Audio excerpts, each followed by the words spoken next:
Hello दोस्तों। Finally आज मेरे यहाँ घर पे करीब 7 किलोवाट सोलर का स्ट्रक्चर पूरा आ चुका है और काम भी चालू हो चुका है। यहाँ पर मैं 2 सेटअप लगवा रहा हूँ 3.5 किलोवाट के, जहाँ पे JSW का ये पूरा स्ट्रक्चर आप यहाँ देख सकते हैं, जिस पर अभी काम लगा हुआ है। प्लस ये मेरे पास वी सोल का इन्वर्टर है। बहुत ही ख़ास और स्पेशल इन्वर्टर है ये वी सोल का, और मैं आपको बताऊंगा कि आखिर क्यों यह इतना स्पेशल है, इसमें क्या कुछ ख़ास आपको मिलने वाला है। तो एक इन्वर्टर मेरा ये रहा, प्लस दूसरा इन्वर्टर मेरा ये आप यहाँ पे देख सकते हैं। और उसके साथ ही मैंने पूरा का पूरा कस्टमाइज़ किया है ये सिस्टम, जहाँ पे ACDB DCDB बॉक्स जो है वो आपको हैवेल्स कंपनी का मैंने ऑर्डर करके मंगवाया था, अपने वेंडर से बोला था। वहीं पर मुझे वी सोल का ही इन्वर्टर चाहिए था, स्पेशली मैंने वी सोल का मंगवाया था। प्लस जो प्लेट है मेरे पास वो वारी की प्लेट्स है और वह भी आ चुकी हैं, ऊपर रखी हुई है, मैं आपको उसके बारे में बताऊंगा। लेकिन पहले मैं आपको इस वी सोल इन्वर्टर के बारे में बताता हूं कि क्यों मैंने 3.5 किलोवाट के सिस्टम पे एक इस इन्वर्टर को चुना है।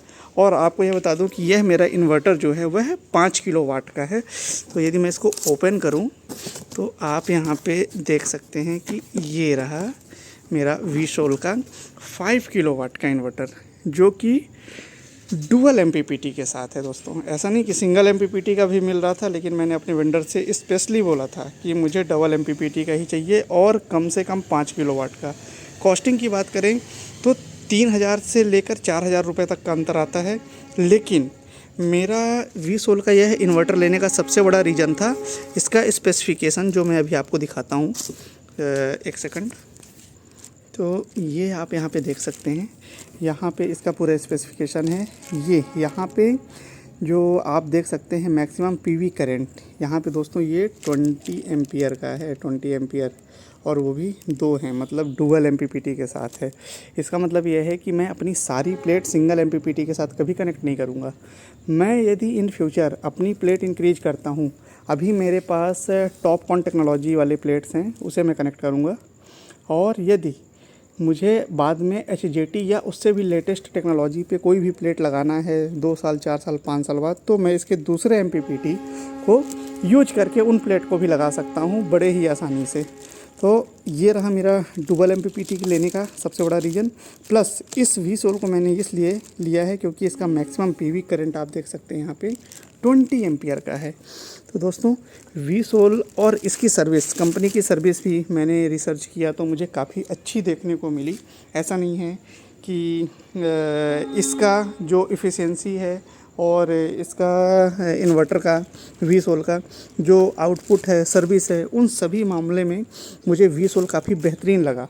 तो इस वजह से मैंने इस वी सोल इन्वर्टर को फाइनल करने का निर्णय लिया और मैंने इस इन्वर्टर के साथ अपने पूरे सोलर सेटअप को कंप्लीट करवा रहा हूँ। दोस्तों, मैं आपको वारी की प्लेट भी दिखाऊंगा जब सेटअप होगा, और उसके बाद कितना प्रोडक्शन है मुझे इस इन्वर्टर और वारी की प्लेट के साथ लगभग पर डे, यदि नॉर्मल कंडीशन है, धूप वगैरह अच्छी हो रही है, तो वहाँ से कितना आउटपुट मुझे मिल रहा है, तो मैं उसकी भी डिटेल आपको दूंगा। उसके साथ यदि आपको कुछ और भी जानना है, सोलर यदि आप लगवा रहे हैं और मेरा एक्सपीरियंस जानना चाहते हैं, क्योंकि ये काम 3 से 4 दिन में कंप्लीट हो जाएगा, उसके बाद मुझे इसका पूरा आउटपुट धीरे धीरे पता चलेगा कि क्या कैसा है, तो मैं आपको ज़रूर उसके बारे में बताऊंगा। आपको यहाँ पे ये देख सकते हैं नीचे तरफ डुअल MPPT के साथ है ये DC1 और DC2, जहाँ पे आप देख सकते हैं यहाँ पे ये कैपिंग वगैरह है, और वाईफाई का ये यहाँ पे क्लैंप दिया है। प्लस ये ग्रिड के लिए जो केबल यहाँ से निकलेंगे, और ये स्विचिंग के लिए, ऑन ऑफ स्विच के लिए है, बट यहाँ पे भी स्विचिंग नहीं है, विदाउट स्विच वाला है। स्विच भी इसमें आता है, जो कि आप 6 किलोवाट के साथ जब जाएंगे तो आपको मिल जाएगा। मैं तो सही कर देता हूँ थोड़ा, ये सही हो चुका है प्रॉपर। और ये सारे फंक्शन भी जब एक बार चालू हो जाएगा तो मैं आपको चला के दिखाऊँगा। दोस्तों, यदि आप एक स्मार्ट डिसीजन लेना चाहते हैं तो आप वही इन्वर्टर चुनिए जिनमें आपको मैक्सिमम एम्पियर का करंट देखने को, मतलब जो प्रोड्यूस करके आपको आपके ग्रिड में भेजने के लिए कैपेबल हो। 16 ampere, 18 ampere, 20 ampere, 22 ampere, 24 ampere तक के इन्वर्टर भी मार्केट में आ रहे हैं। यदि अच्छे कॉस्ट में आपको मिल जाते हैं मैं तो प्रेफर कर रहा हूँ 20 या उससे ऊपर के लिए आपको सजेस्ट करूँगा, जो कि वी सोल दे रहा है। एक और है कोई के सोलर करके ऐसे कुछ कंपनी है, मुझे उसका नाम एग्जैक्ट नहीं याद आ रहा है। मैं वारी वगैरह के साथ भी देख रहा था, लेकिन उसमें मुझे 16 एम्पियर या 18 एम्पियर 16 एम्पियर के आसपास ही देखने को मिल रहा था, इसलिए मैंने वारी का इन्वर्टर नहीं प्रेफर किया। तो दोस्तों ये एक वी सोल का 5 किलो वाट का वाईफाई इनेबल्ड इन्वर्टर है, जो कि एक मुझे लगता है बेहतरीन है। यदि आप अपना लोड थोड़ा बहुत इन फ्यूचर इंक्रीज करना चाहते हैं तो इस इन्वर्टर के साथ जा सकते हैं।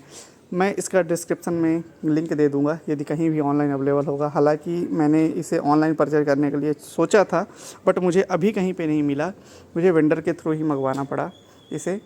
लेकिन ये है कि हाँ, कुछ समय बाद हो सकता है कंपनी ये जैसे कि वारी वगैरह की वेबसाइट में ऐसे ही ऑफिशियल वी सोल के वेबसाइट पे भी आपको देखने को मिल जाए। यदि अवेलेबल रहेगा तो मैं लिंक उसकी ज़रूर नीचे डाल दूँगा, आप देख सकते हैं। दोस्तों पूरा काम चल रहा है, जब कंप्लीट होगा तो आपके साथ भी वह वीडियो भी मैं शेयर करूँगा। तो कुछ जानकारी यदि आपको चाहिए हो तो बताइएगा। और हाँ, अरे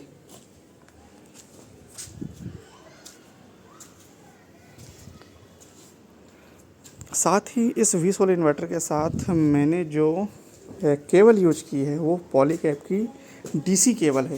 दोस्तों यहाँ पे आप देख सकते हैं मेरे पास ये डीसी केबल है, और इसकी थिकनेस भी मैंने कम नहीं रखी है, क्योंकि इन फ्यूचर यदि मुझे 5 किलो वाट या उससे ऊपर का सेटअप बनाना है तो एट लीस्ट मेरे पास 6 mm, जो कि अक्सर आपको आपके वेंडर बोलेंगे कि आप ये 10 किलो वाट 15 किलो वाट या 50 किलो वाट पे हम इतना केबल यूज करते हैं, लेकिन नहीं। यदि आप आपका वेंडर यदि आपको एक स्मार्ट एक अच्छे बजट में वह आपको यह केबल 6 mm की केबल प्लस एक अच्छा इन्वर्टर और अच्छी प्लेट प्रोवाइड करवा रहा है, तो आपके लिए एक बेटर डिसीजन होगा। तो यदि आप 5 किलो वाट या उससे ऊपर का सेटअप ले रहे हैं तो आप 6 mm DC cable plus 6 mm AC cable के साथ प्रेफर करिएगा। 4 mm में 4 mm में भी चल जाएगा, ऐसा नहीं है कि नहीं चलेगा, लेकिन कब कहाँ कैसे प्रॉब्लम आ जाए हमें नहीं पता रहता। तो हम एक सेफ्टी एज लेके चलते हैं, जहाँ पे ज़्यादा से ज़्यादा इन सभी चीज़ों का खर्चा मैं देखता हूँ तो 5 से 7 हज़ार रुपये या 10 हज़ार रुपये मैक्सिमम जाता है। लेकिन ये सेटअप एक बार लगता है, क्योंकि 25 साल की बात होती है। फिर भी मैं मानता हूँ कि यदि 15 साल 10 साल तक 10 साल 12 साल 15 साल भी ये सेटअप हमारा अच्छे से चल जाता है तो ऑलमोस्ट 3 साल में हमारे सारे पैसे वसूल। उसके बाद आपके लिए सोलर फ्री एनर्जी लगभग आने वाले 15 साल से लेके 25 साल तक बनाता रहेगा। तो ऐसा कुछ सीन है, और जैसा भी होगा आगे वीडियो में मैं आपको बताऊंगा, शेयर करूंगा और भी नई चीज़ें। तो वीडियो पे बने रहिएगा, लाइक शेयर सब्सक्राइब करिएगा। जिन्हें भी सोलर की ज़रूरत हो या वी सोलर इन्वर्टर के बारे में या फिर सोलर से जुड़ी कुछ भी जानकारी जानना चाहते हैं तो अभी मेरे से घर पे सेटअप पे लग रहा है, तो मैं उनके साथ जो भी होगा शेयर करूँगा।